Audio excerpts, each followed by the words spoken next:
Lunedì 12 giugno, San Basilide.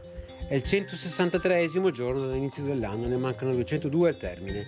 Il sole sorge alle 5:22 e tramonta alle 20:59. La luna si leva alle 2:22 e tramonta alle 14:55.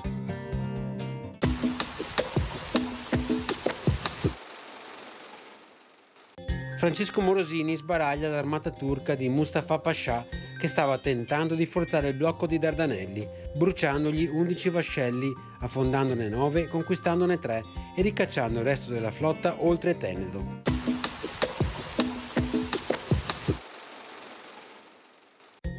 Le previsioni per domani. Cielo nel complesso irregolarmente nuvoloso, con maggiori spazi di sereno in pianura, specie verso sera, e nubi più frequenti in montagna, ove sarà più probabile qualche precipitazione anche a carattere di rovescio o temporale. Le temperature minime in montagna aumenteranno, sulla bassa pianura caleranno un po' e altrove non varieranno molto. Diminuzione localmente moderata e per il resto lieve delle temperature massime.